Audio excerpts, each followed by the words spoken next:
Bon, je m'apprête à saboter complètement l'épisode et à ce que tu partes fâché. Je vais t'avouer un truc, je préfère les chats que les chiens.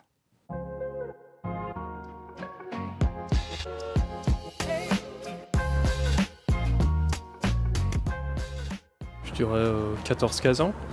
15, Je dirais 15-16 ans. 7 ans. Oh, je dirais bien 15 ans.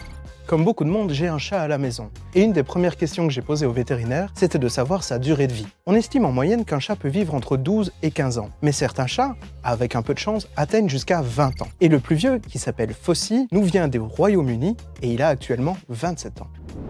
Le premier critère pour bien prendre soin de ton chat et donc lui assurer une vie plus longue, c'est l'alimentation. Une nourriture saine et équilibrée et un accès à de l'eau fraîche en permanence lui permet d'éviter beaucoup de problèmes de santé et donc de se porter mieux et beaucoup plus longtemps. Deuxième conseil, donne à ton chat des soins vétérinaires réguliers. La vaccination, les traitements antiparasitaires et évidemment, le fait de soigner ton chat lorsqu'il est malade lui permettra de vivre en meilleure santé. La stérilisation peut diminuer le risque de certaines maladies et le comportement errant des chats, surtout chez les mâles. Cela diminue donc le risque qu'ils se perdent ou qu'il ait un accident. L'environnement est bien évidemment très important pour ton chat. Un chat d'intérieur aura tendance à vivre plus longtemps qu'un chat d'extérieur. Mais attention, il ne faut pas l'enfermer sans jeu ni sans interaction sociale, que ce soit avec d'autres chats, d'autres animaux ou évidemment avec les humains. Donc, si tu as un chat d'intérieur, par exemple en appartement, assure-toi qu'il ait à sa disposition des jeux et de quoi le stimuler pendant la journée, surtout si tu n'es pas là.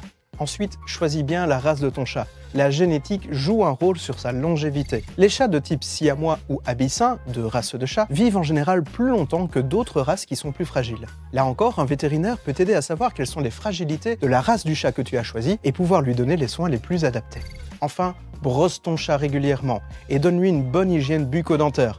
Les chats aussi ont besoin de se brosser les dents parfois. Cela permettra de diminuer le risque de certaines maladies et certaines infections, et donc d'avoir un chat qui vit en bonne santé et plus longtemps. Enfin, dernier conseil, un chat est souvent anxieux, et une bonne manière de diminuer son niveau de stress est de lui donner de l'affection. La vie est bien faite.